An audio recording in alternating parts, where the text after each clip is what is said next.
Hello, I'm Jim Leeming, and sitting here with me is Wilt Chamberlain. Wilt Chamberlain came at his third and final season at Overbrook High School with a city championship. It was 1955. Chamberlain had over 200 offers to play college ball. Well, from various colleges all over the nation.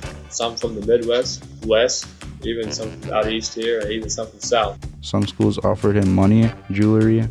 He was even offered the opportunity to become a movie star. But yeah, I'm looking for a school that I think I can get my best education out of. Chamberlain eventually attended the University of Kansas, where he played for 2 seasons. He led the team to a 21-2 winning record and averaged 29.6 points per game. With Wilt, the Jayhawks advanced to the NCAA basketball tournament. They made the Final Four, where they defeated the San Francisco Dons 80-56 and advanced to the final versus the top-ranked undefeated North Carolina Tar Heels. Wilt and the Jayhawks would eventually fall to the Tar Heels in triple overtime. His opponents held the ball and stalled the game, preventing Wilt from making significant plays. In his final college season, Wilt grew frustrated while playing because his opponents would start to double and even triple team him. Realizing just how good he was, they knew that to stop Wilt, they could stop the entire Jayhawks team. That final season ended with the Jayhawks not making the NCAA tournament. Nevertheless, Wilt managed to tally 1,433 points in only 48 games. Still not old enough to join the NBA, Wilt joined the Harlem Globetrotters in 1958. In 1959, the Globetrotters toured the Soviet Union to sold-out crowds. Following this tour, Wilt was picked 3rd overall in the first round of the 1959 NBA draft. After 4 years of waiting, Eddie Gottlieb, the owner of the Philadelphia Warriors of the National Basketball Association, has finally signed Wilt Chamberlain. He was now a Philadelphia Warrior. Standing 7 feet 1 inches tall and weighing 258 pounds, Wilt earned himself the largest rookie contract in NBA history, signing for $30,000.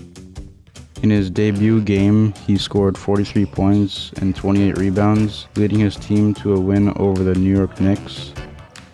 Later that year, Wilt and the Warriors faced Bill Russell and the Boston Celtics, sparking the legendary Chamberlain-Russell rivalry.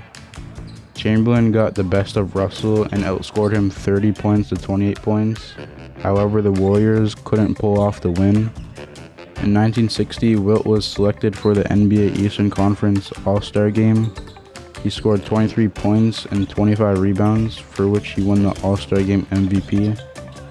A few games after the All-Star break, Wilt and the Warriors faced the Detroit Pistons, where he would have a career high with a staggering 58 points and 42 rebounds.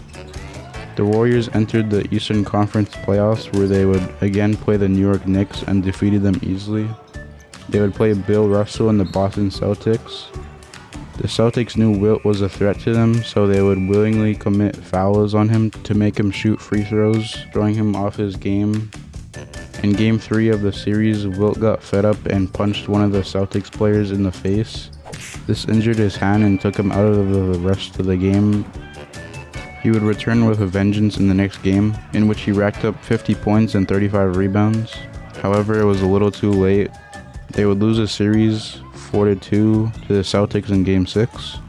Still, in that first professional season, Wilt scored 2,102 points, an average of 37 points per game in only 56 games.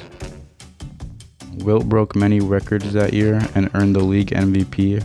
Despite his success, Wilt considered retiring because of how he was getting treated while playing. He said he was tired of being double or triple teamed and of teams executing hard personal fouls on him. However, he was persuaded to play another season for the Warriors with a salary increase of $65,000. On November 24th, 1960, Wilt grabbed yet another NBA record of 55 rebounds and 34 points against his rivals, the Boston Celtics. He would finish that $65,000 season averaging 38 points and 27 rebounds per game.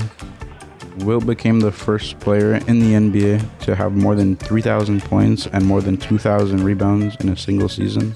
In his third season, he broke two of his own previous records, scoring more than 4,000 points in a season, an average of 48 minutes played per game. Then on March 2nd, 1962, in a game against the New York Knicks, Wilt Chamberlain scored the first 100-point game in NBA history.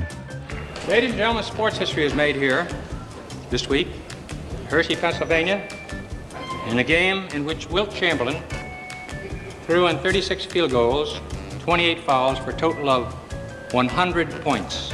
This is just absolutely incredible. I'd like you to meet and congratulate Wilt Chamberlain. So let's bring him on.